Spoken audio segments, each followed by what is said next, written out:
Hello, everybody. My name is Dmitry, and I work with the Dmitry Nikitin School. And today with me is Julie Stalerchuk, all the way from Moscow, our very good friend and my co-author. So we've just finished writing a book, and we've created a book called Reinventing Your Continuing Professional Development Journey, a set of learning tools for English teachers. We don't really like short names, do we, Julie? That is such a mouthful. Hello, Dmitry. Hello, everyone who's watching. It's really good to be here. I was just thinking about the name of the book yesterday, and I thought, wow, what a mouthful. But if you manage to get through the name of this book, hopefully the content will be even more interesting. It's like saying you have to go through a long poem as if you're not enjoying it, Julie. I could never understand why people have to learn poems by heart, because if you love a poem, you will just remember it. I just remember all good poems. Oh, Dmitry, you're just very talented. No, and you have a very good memory. Like that. That's a very good name, Reinventing Your Continuing Professional Development Journey, because it's such a clever, good name. Of course, you remember it. So today we are going to talk about the book we've just created, and we are going to share with you a concept of the book, and then you'll be able, I think if we're on VK, somewhere here in comments, you will have, or somewhere there in post description, you will have a link to more information, and you can pre-order the book if you like, but it's a very, very useful book for every teacher and for every freelancer and for every school manager, I believe, because Julia, why do you think this book is special? What I like about this book is that, we've come a long way. It started off as a collection of tips for teachers, but then we kept adding to it. And the way I see it is that ultimately we've created a sort of learning journal, if you will. Although it's not perhaps, well, it is a learning journal, it's also a professional development journal. Because not only does it contain some tips on professional development for teachers, but it's also a set of very practical activities. So 30 of them, which you can do one at a time. You can do them one after the other. You can just pick and choose whatever strikes your fancy on that particular day. And what's even more important is that at the heart of this book is the idea that whatever we do for our professional development needs to ultimately lead to a better experience for our students, which is why, apart from the practical activities for teachers, we've also included classroom activities, 30 of them, with some additional materials to use with your students.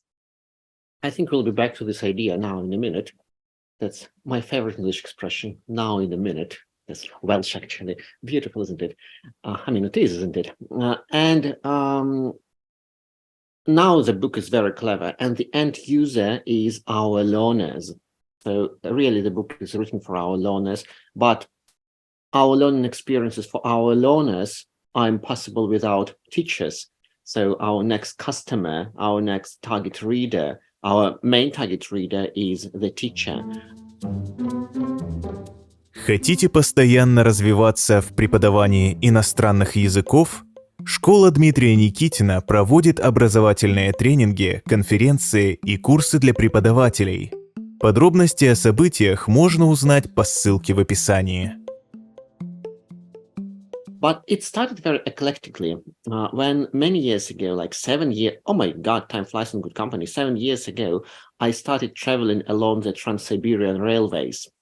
And I had a challenge, and every day I was very, very strong those days. And every day I recorded a short video with a CPD tip from the Trans-Siberian Railway. And then I put it somewhere on VK, on Facebook, everywhere. And many people blocked me because of those videos, but many people thanked me because of those videos. And that was a very good challenge for me to create such huge amount of videos. Then I thought I have so many cool videos with goodish ideas on CPD. And in a couple of years, I rewatched them and I thought, oh my God, I used to be so clever. not any longer. And that's very useful, rewatching your videos. And that's why creating videos is a great CPD activity on its own. When you record yourself, then you put your videos on social media, and then in 2 years, in 3 years, in 5 years, the social media will remember you. Yeah, that this is what happened 3 years ago, and you can rewatch videos and have new insights because we forget things somehow. And then I sent the videos to Julie, and I told her, do you think we can do something with the videos? Because not only we had the videos, but we also had subtitles for every video, yeah, which were created for me in China, by the way. Julie, did you know that? I did not know that. This is new information. I sent my videos. So first step, I created videos. Then I sent them to Yan Qi, and Yan Qi is from China. And she was so good. She was so good at listening. And she was very hardworking, a bit stereotypically hardworking. And she created all the subtitles for me. And then we had the subtitles. And I sent the subtitles and the videos to Julie. And then, Julie, what did you do? Well, you actually asked me to put this into text. So turn these subtitles into something that could not only be watchable but also readable. And then we continued with this process, adding activities, adding various ideas. I contributed some of my own tips to the book. I think we went like half and half. So it was an exciting process, indeed, one which I really enjoyed. And I liked what you said about the value of recording videos, because I think apart from these social media platforms reminding you of what you'd recorded earlier, I believe in the power of repetition. That's one of the things that we do talk about in the book. Something that often gets overlooked is how valuable it is to revisit some of the books you've already read, some of the webinars you've visited. There's this, I think, stereotype that we keep wanting to have new things, new ideas, fresh off the press, whatever. But in reality, there are so many good fundamental things that are worth coming back to. That's one aspect. And then the other aspect is when you're recording a video, you're verbalizing something that you know. And this act of verbalizing it really helps structure it in your head.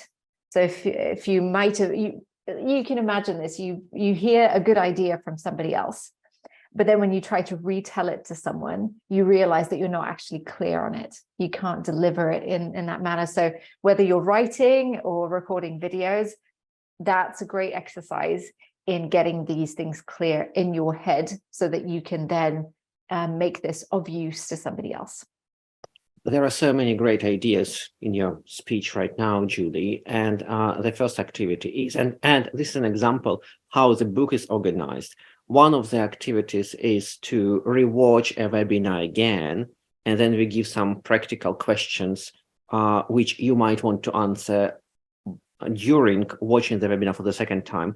And then we give classroom activity, and it's one of the tips. And we give classroom activities, just ask your learners to go back to a text they have already read, or to a script they have already listened to, or to a grammar exercise they have already completed, and ask them to do it again. And that's so beneficial for our learners. And we don't do it very often because we are not told to do it very often, but that's such a great activity, which I like a lot.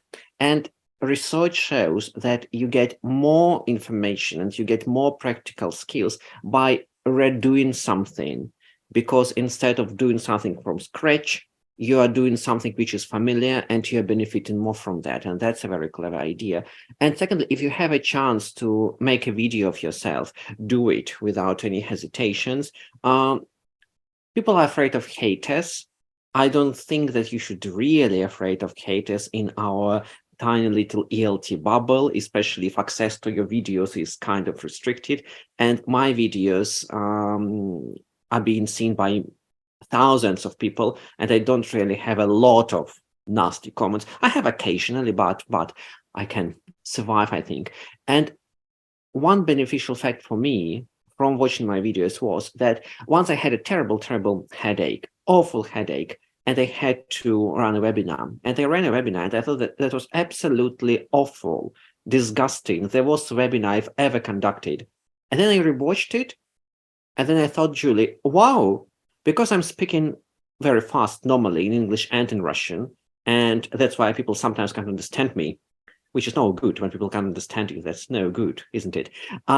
And because I had headache, I was speaking very slowly and articulated very well. And I actually liked it more. And that's very important to understand that sometimes what's inside you can't be seen by other people. Yeah. So definitely my relatives, my near and dear would understand it, that I have a headache, but all other people didn't. And that's interesting also, analyzing your behavior, your patterns. That's very good for what is called 360 feedback or 360 evaluation on yourself. So, and then we had, coming back to the book, so then we had a beautiful text of 30 tips from Julia and Dmitry, clever Julia and Dmitry have created 30 tips to educate all the teachers in Russia and internationally. And we didn't like the idea a lot, but we had a good text of 30 tips only. And then we sent it to David Riddell, and David Riddell, our good friend who wrote some of the books behind me on CPD from London. And he has written an introduction for us. And introduction was like 20% of the book. And we thought that we are a bit unhappy with either introduction or the book. Either introduction should be cut or the book should be made longer. And we decided to add something for the book. And then for every tip, and now it's getting more meaningful, we've added an activity for teachers. Yeah.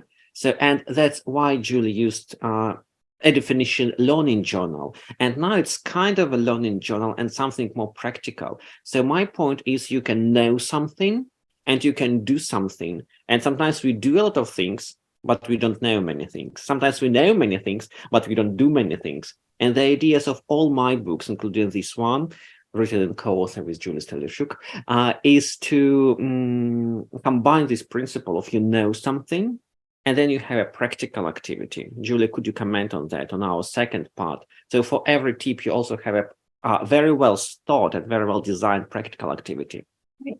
Again, the way I see it is, it's almost like it's like a course in a box, or a course in the form of a book, because I mean, it's such an evident truth that teachers need to think of their professional development. We need to go and watch webinars. We need to think about how we interact with our learners. And I believe that this book is a way to structure this reflection, to make this reflection more intentional. So because we've tried to look at professional development from different angles, so that you're looking at opportunities in the classroom, you're looking at opportunities to speak at conferences, to analyze your strengths and weaknesses in various areas of your life, not only directly pertaining to the classroom, but our entire life informs our teaching. So in that way, we've added these practical activities so that this theory stops being so abstract. We all know it's a good idea to watch a webinar. We might even know it's a good idea to rewatch a webinar, but these practical activities help kind of ground this and give you some very, very hands-on things to do. So that first of all, you get a sense of achievement.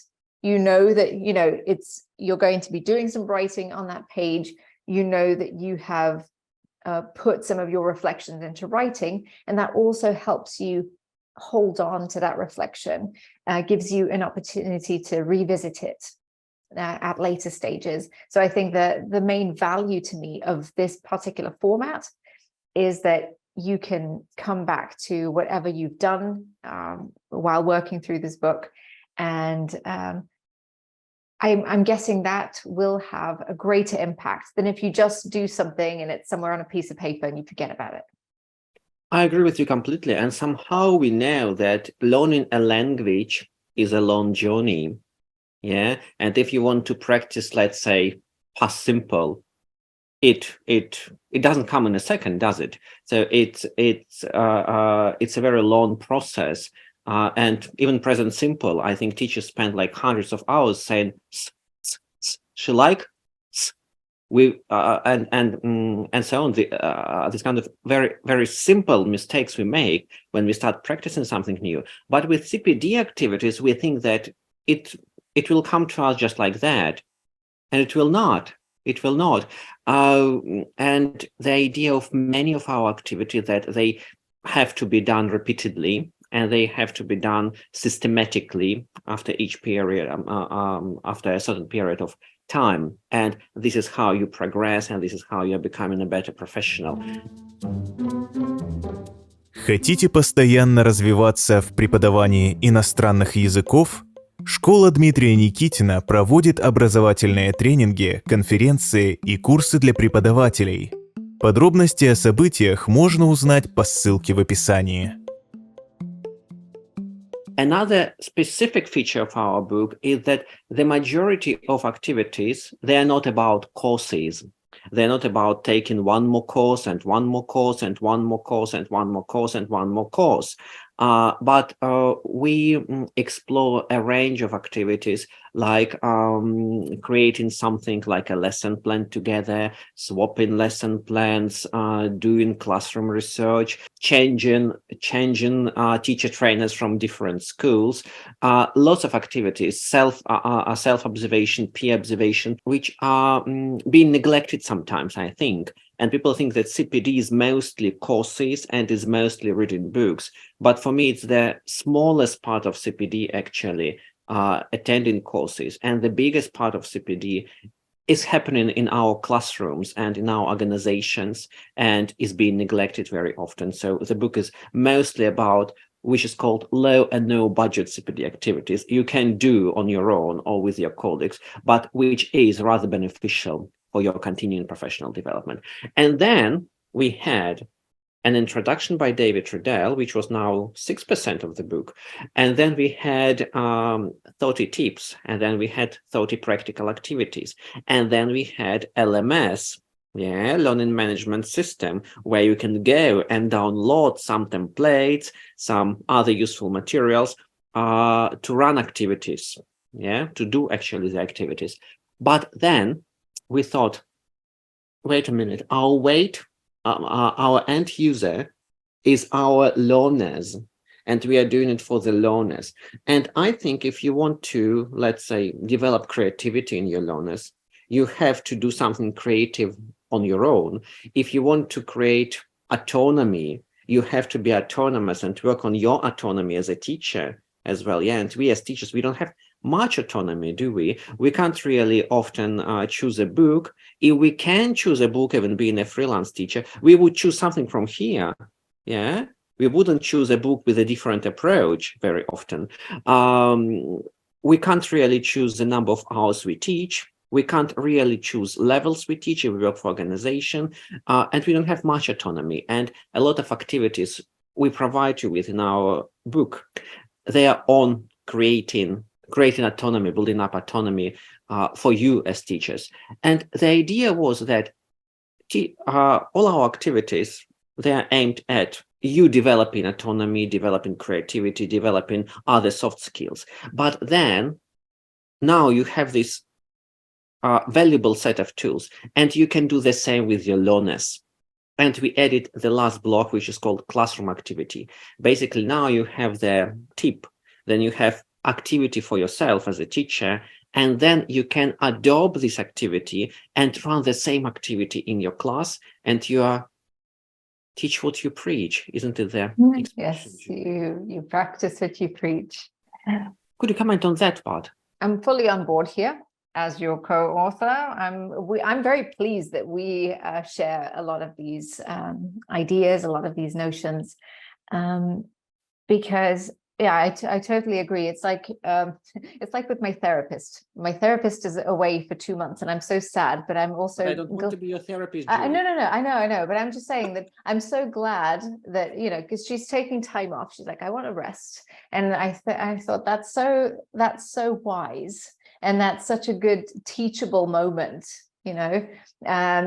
because we do this with our students as well. So like you said, so if we want our students to be autonomous, we have to show that we are autonomous ourselves. If we want them to be less afraid of making mistakes, we should be able to demonstrate that kind of behavior as well.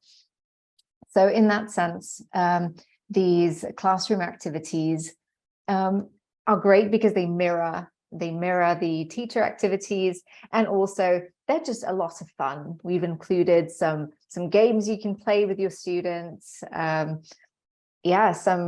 beginning of the year activities, end of the year activities, worksheets that you can use. So writing assignment, there's one that I particularly like, because we've decided to focus not only on methodology, as it were, but we've also we want to, I don't want to say dip our toes, but kind of introduce the topic of language development for teachers as well.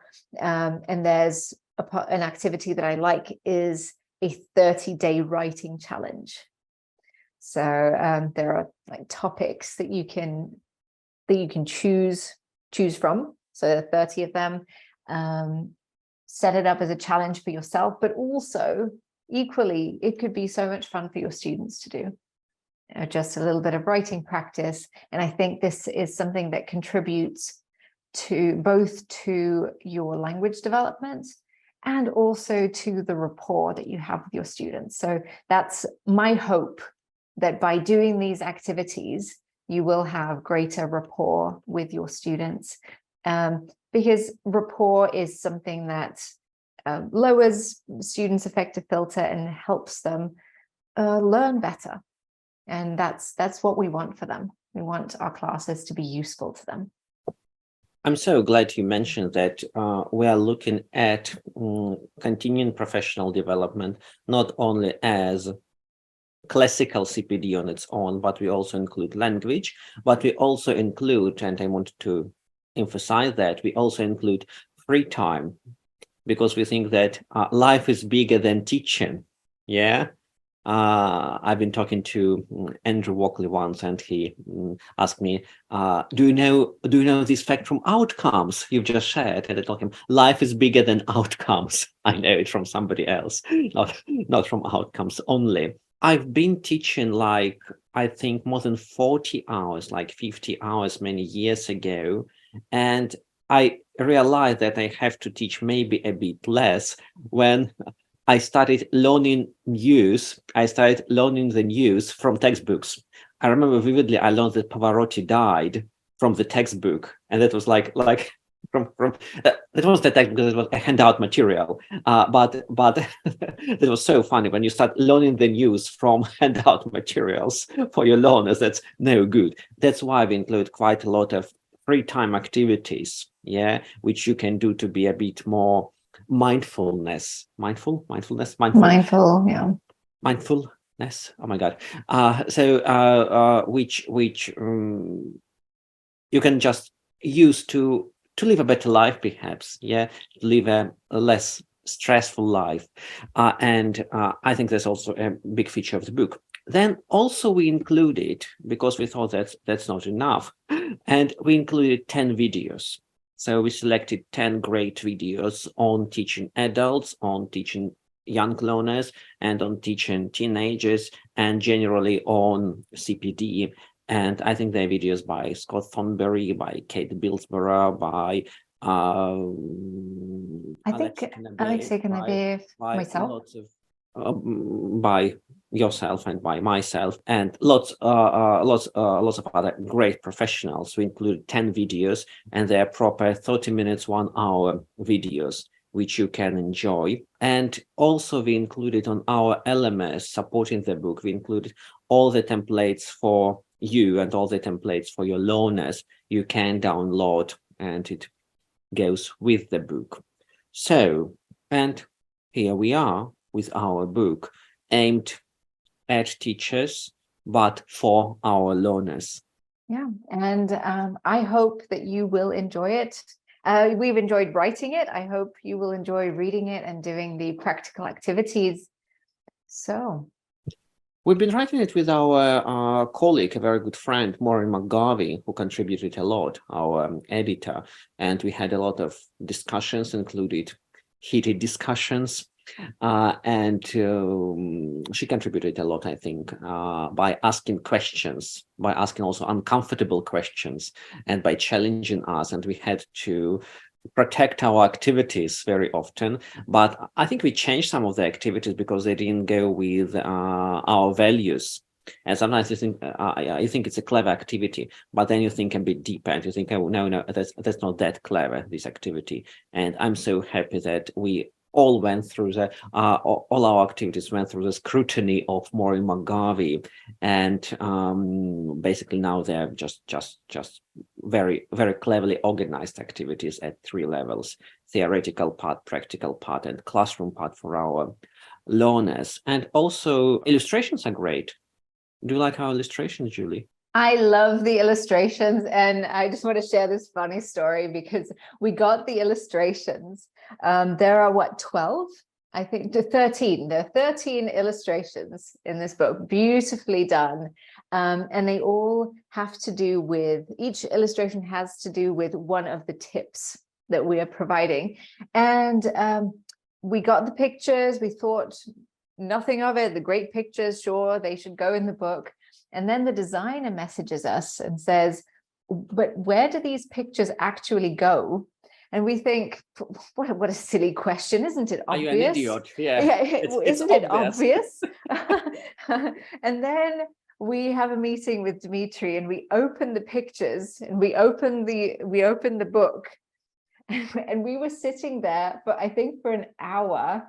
It was like a matching activity, an exam matching activity. It was so funny because we could not figure out the best match for each picture. And then we finally got to the bottom of it, which I'm very pleased about. So now all the pictures should be in the right place, which is great. And then the next evening, I was reading a book in Russian, How to Write Good Texts. And one of the tips was, you can't really have illustrations without signs. Every illustration should be commented. Yeah, you should write something about every illustration. And Julie added that's pure beauty. She added signs, she added comments to every illustrations, and I think that's a discourse on its own in our book. So if you would like to become an even better teacher, and if you want to have more free time, because our book gives you free time as well, and if you want to enjoy your job even more, we can suggest you pre-order our book. I think the link will be here and there. We are famous for aggressive marketing. That's a great book. That's a very practical book, and I have never seen a book like that before. That's written in English. All the activities are in English, and the book is supported by LMS with lots of extra activities. And I think that the main idea is that the big idea of the book, that before we thought that CPD is done to teachers, then we thought CPD is done for teachers, then we thought it's done with teachers, and now we finally think that CPD is done for our learners, because I don't really want to get one more certificate for myself, but I want to provide better classes and to create safe environments for my learners. So, and I think that's a very strong feature of the book, that we finally practicing this principle. Can you play a game quickly, Julie? All right. You are full of surprises, as always. Хотите постоянно развиваться в преподавании иностранных языков? Школа Дмитрия Никитина проводит образовательные тренинги, конференции и курсы для преподавателей. Подробности о событиях можно узнать по ссылке в описании. Could you name a number from 1 to 30? 1 to 30. Okay. I would like to pick number 26. 26. Oh my God, that's far away. And I want to open our page 26, our tip 26, which is far away. That's more than 100 pages, by the way. I'm very close. Yeah, 26. Oh, and I want just to give you an example how it's organized. Well, first of all, look how beautiful it is, if you can see. I guess it's a bit, yeah, you can see it a little bit. A little bit, only a little bit. Okay, so we have tip 26, which is become a conference speaker. Such a clever tip. But then we explain it. We explain why that's very important to become a conference speaker. And many people think that you have to be very clever, and we are all very clever, and that you have to talk about something theoretical. But actually, at a conference, you have to talk about something practical from your experience. And we all have something in our experience which is new to other teachers. If you know how to teach listening, it doesn't mean that other people know how to teach listening. If you know how to use tongue twisters in class, it doesn't mean that other people know it. And all experiences are valuable. And I think that's worth giving a talk at a conference. Then we have a practical tip, which is find a topic for your conference talk. And we give very accurate stage-by-stage guide. I think it's several steps and several questions in every step, how to find a topic. And then you have also self-reflection questions you can ask yourself before the talk. Yeah. And then you are ready to find the topic. And then we have classroom activities. And a classroom activity is I can talk about it. It's great. It's great. I've done it in my own classroom. It worked amazing. like my baby. There's a little step-by-step instruction on how to set up a Pecha Kucha activity for your students. So Pecha Kucha is similar to a TED Talk, but it's arguably more fun because it's got more structure to it. It's a very, very clear format with a certain number of slides that show up for a certain number of seconds. So, and again, that could be your students' introduction into public speaking. It's great practice, both for language and for public speaking, as it were, and might turn them into the next great public speaker. And you see, I specifically asked you, Julie, to pick up a number because if I want to choose the best tip, I can't really, I'm always confused, but you gave me the number. And you see how cleverly the book is organized, because in order to ask your learners to give public speaking, you have to give public speaking yourself. Yeah, that's I think that's strange. That's rather weird. Not to attend conferences as a speaker, not to give public presentations, and encouraging your learners to give public presentations. But first, you have an activity, then you go through a topic selection, self-reflection topics, and you give a talk, a public talk, anywhere. That can be a talk at your staff meeting, yeah, for your school. It can be a talk for the local conference. It can be a talk for a huge conference like YARConf, for example. And then when you've done that, you can encourage learners to do something, and you are the same. And you can share your experience with them, and it will motivate them, I think. Okay, Julie, if you have 20 seconds, an elevator pitch to persuade a colleague to pre-order the book, how would you do it? Right. Again, I encourage you to think of it as a course in the form of a book, because it's packed with practical activities where you can actually see your progress. We've actually included a checklist for that, so you can literally see how much of the book you've already worked through, and I am sure that this does contribute both to a sense of achievement and also to some actual achievement in terms of your professional development, which will then lead to greater rapport with your students and greater learning outcomes. My elevator pitch will be a bit shorter. That's the best investment in your CPD in 2023. Seriously. Julie, thank you very much for your time. I can imagine how hectic your life is. Thank you. Thank you so much, Dmitry. And yeah, thanks for watching.